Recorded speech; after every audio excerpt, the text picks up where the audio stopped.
The World Cup kicks off today in Mexico City, with co-host Mexico facing South Africa in a rematch of their 2010 opener. Preparations for the tournament have been marked by controversies and logistical challenges, but fans are hoping the soccer will finally take center stage. Mexico becomes the only country to host 3 World Cups, with matches scheduled across 3 nations throughout the tournament. We are finally here! After so many years of preparation, controversies, and debates, the World Cup officially starts today. Millions around the world will be glued to television screens to watch the opener between Mexico and South Africa, a match that triggers a warm, fuzzy feeling of nostalgia. In this edition, I will discuss what you can expect from the first 2 games of the tournament and why this World Cup is so desperate for the soccer to actually start. And, if you are anything like me this morning, you will feel like a kid at Christmas. The on-pitch action provides a welcome vibe shift. As my colleague Kyle Feldscher wrote in his analysis for the opening day, this is a tournament in dire need of a vibe shift. Many of the headlines leading up to this massive sporting festival have focused on the less appealing aspects of the World Cup. Out-of-control ticket prices, allegations of price gouging on public transportation, the refusal to admit a Somali referee into the United States, tensions over Iran's participation amid the United States-Iran war, and visa troubles for fans, players, and staff in the days before games begin. In truth, the Trump administration's policies have hung over this World Cup ever since he retook the White House in January 2025. But when the whistle blows in Mexico City this afternoon, the magic of the World Cup can hopefully finally begin. A quick reminder, we will have 104 matches across 3 host nations. Some of the best players on the planet will be in action, as well as several debutantes taking their first steps on the biggest stage of all. And if you think the National Basketball Association finals have been dramatic, they have been, apparently, then just wait. Nothing can come close to the drama you are about to witness at this year's World Cup. There will be tears of joy, tears of dismay, and celebrations so wild that you will lose total control of your body. And that is just from me. This is the world's game rocking up to the shores of North America, and the soccer, at least, promises to be special. Mexico versus South Africa. When? 3 p.m. Eastern Time. Where? Mexico City Stadium, also known as Estadio Azteca in Mexico City, Mexico. There is so much attention around this game that it is easy to forget there are 3 precious points still up for grabs. Both teams, though, will be looking to shut out the noise and focus on the job at hand.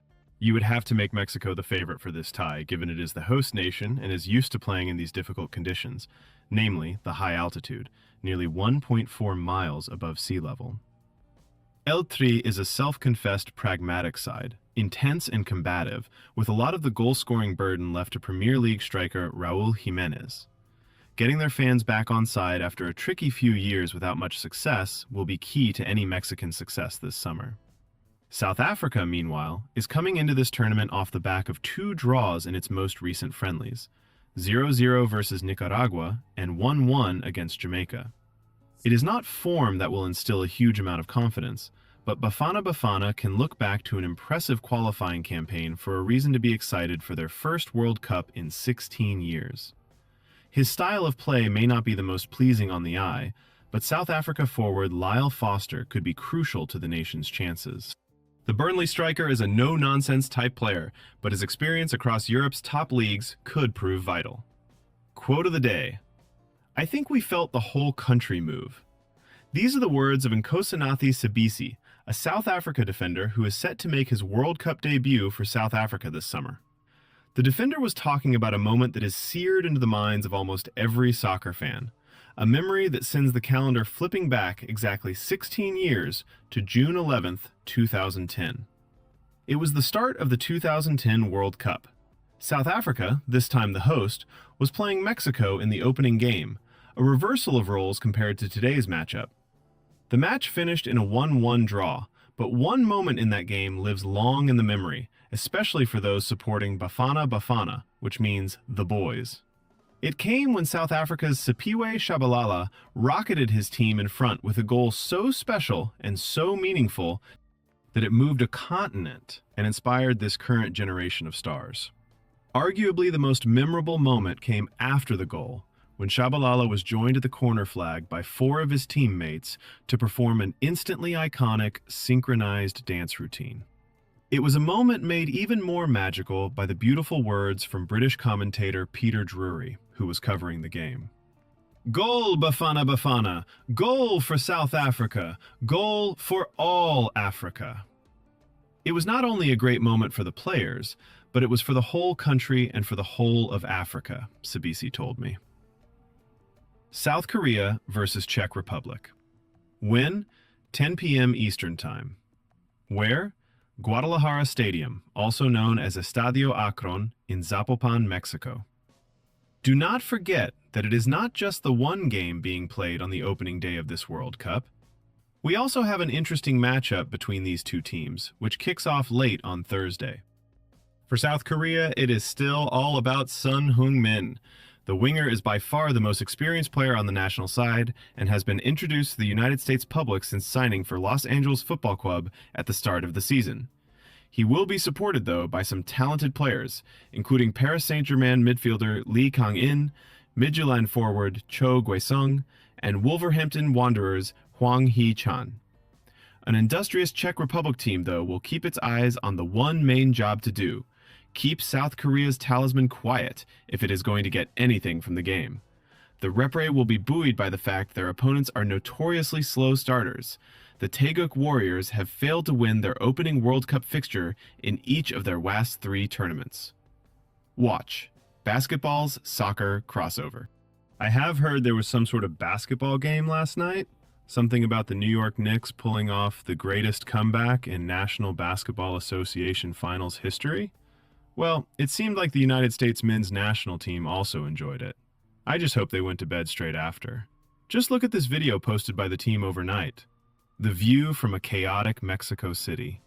Elizabeth Perez has traveled from Miami to Mexico City to cover this tournament and will be there at the Estadio Azteca for the opening match. This is her view from the ground since she landed on Monday. I have not encountered overwhelming excitement in the streets so close to the start of the tournament, but I do know that for many Mexicans, opening the World Cup at home is a source of pride.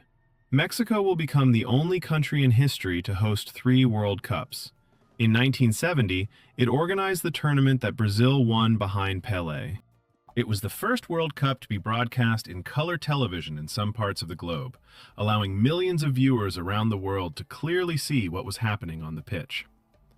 Then came the 1986 World Cup, with Diego Maradona, scorer of both the most infamous and famous goals in soccer history, as the undisputed star, helping Argentina secure its 2nd title.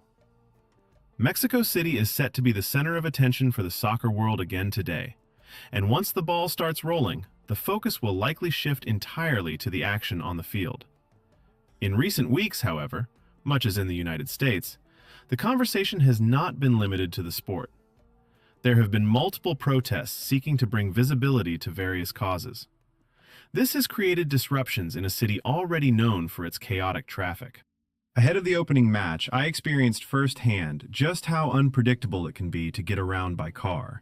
Traveling from Reforma to the southern part of the city to report from the stadium, a journey of about 16 miles that can take just over 30 minutes without traffic, turned into a nearly 2-hour trip on Wednesday morning. Meanwhile, Mexican President Claudia Sheinbaum issued a decree on Tuesday aimed at easing traffic congestion and improving security in the capital ahead of the tournament. The order mandates school closures, remote work for federal employees, and encourages private sector companies to adopt similar measures for their employees on opening day. Even so, the recommendation from local media outlets and many Mexicans I have spoken with is to travel well in advance today to avoid delays caused by unexpected circumstances. That way, I can also ensure I do not miss a single moment of either the opening ceremony, which will feature Shakira performing Die Die, the official World Cup song, or the match itself. Let us see if El Tri, playing in front of its home crowd, can begin the tournament with a victory. A familiar World Cup face is back again. If you are at a trivia night in the future, this question might come up. Who was the first man to participate in a record 6 FIFA World Cup tournaments? You might think it is Lionel Messi, arguably the greatest player of all time, or Portugal's Cristiano Ronaldo, Messi's so-called nemesis, who at the age of 41 is laughing in the face of old Father Time. But neither is correct. The unlikely answer will be Mexico's 40-year-old goalkeeper Guillermo Mimo Ochoa, who is in the squad against South Africa in the opener today and will beat Messi and Ronaldo to the punch. Ochoa has flown under the radar on the world stage.